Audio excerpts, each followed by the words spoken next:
Now, it's just a few months since the UK launched the Homes for Ukraine visa programme to try to host at least some of the refugees forced to flee their homes. But is the scheme working? Joined now by the former Justice Secretary, Sir Robert Buckland. Hello to you, Sir Robert. Thank you for joining us on the programme this morning. We have one of your constituents on the programme a little bit later on. She's come here from Ukraine and is now trying to help others come here too. How is the scheme working?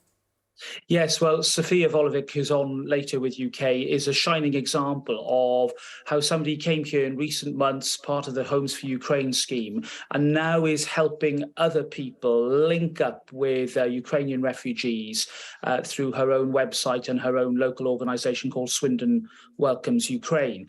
I think the scheme, from a slow start, has been working pretty well. I think there's still a lot more that needs to be done to match up families here in the UK with Ukrainian refugees. And I think it's through initiatives like Sophia's that we will, get that greater pace going.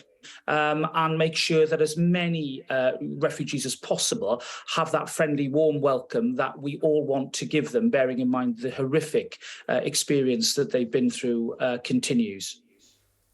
Indeed. So how many people, we did promise many tens of thousands of Ukrainians, I'm sure you can give me the exact figure, refugees could come to the UK. How many have come so far? How many more are we expecting? And how long can they stay? Well, I think, first of all, with regard to the limit of stay, I think it really is open-ended, bearing in mind the fluid nature of what's happening in Ukraine. The exact figure, the up-to-date figure, is not in my head, I'm afraid, Kay. I think it's quite a few tens of thousands. 80,000 comes into my head as the immediate figure, though I can be corrected on that. I think that we've got all these various schemes going, the Homes for Ukraine scheme, the other different schemes that were set up.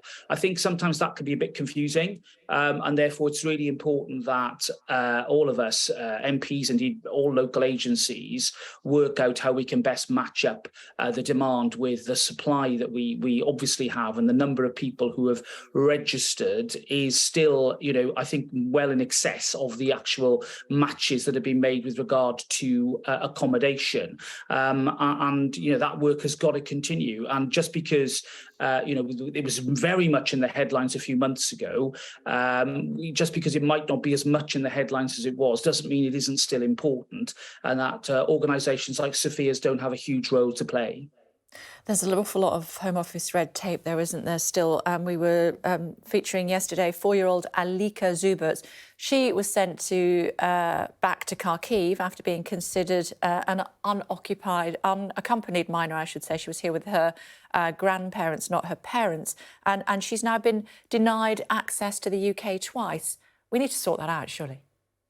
Look, Kate, I think that's right. I think clearly in cases like that, the basic humanity of the case should shine through. I'm all for due process and getting things right, but we do need to make those important judgments and have the flexibility to make the value judgments that I think anybody would make in those circumstances, bearing in mind the very young age of that little girl.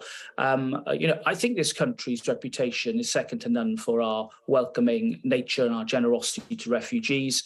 Ukraine's been an amazing outpouring of love and support, and I see it here in Swindon with local organisations like Sophia's, like the Swindon Humanitarian Aid Partnership that I helped organise here in Swindon. We're just one of many towns and cities across the country that are doing our part to welcome friends in need, and to do our part to help, particularly women and children, because it's in the main women and children who are coming here and are separated from their husbands and their sons, who are, of course, in many cases, fighting to defend their homeland. Let's talk briefly, should we, about the Tory leadership campaign. You are Team Sunak. What do you say to allegations he was mansplaining last night, certainly talking over the other candidate?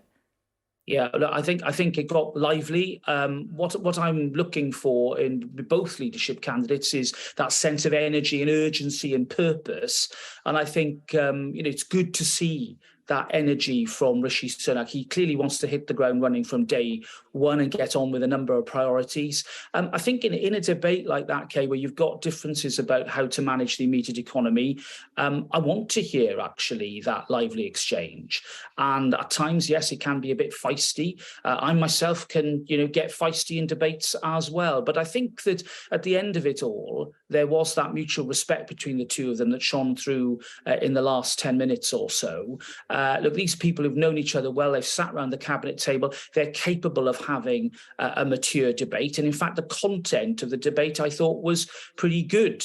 I'm sure that the Sky debate will provide more insight into their thinking. And let's hope we can get into that sort of quality argument rather than earrings and Prada shoes that I think we got into at one point last night, unfortunately. Yeah, well, that's certainly what I'm cramming for, and that we'll certainly be asking both sides for clearer understanding on some of those major topics come next Thursday at 8 o'clock here on Sky News. Just before I let you go, sad news about Mr. Trimble. Yes, Lord Trimble was an outstanding leader, a political giant, a Nobel Peace Prize winner. I had the honour of knowing David for a number of years, and Daphne as well, his wife, to whom I send my condolences. This was a man who came from a very strong unionist tradition, but then who put peace first. And he reached out to his opponents because he wanted to see peace in his beloved Northern Ireland. And he, with others on the other side of the debate, the sectarian divide, achieved that in the Belfast Good Friday Agreement. And we owe David a huge debt of gratitude. And I think back with great sadness today that I won't see my friend again, but great pride about what he achieved, not just for Northern Ireland, but for our country and indeed the wider world. OK, thank you very much indeed, Sir Robert. Thank you. Thank you.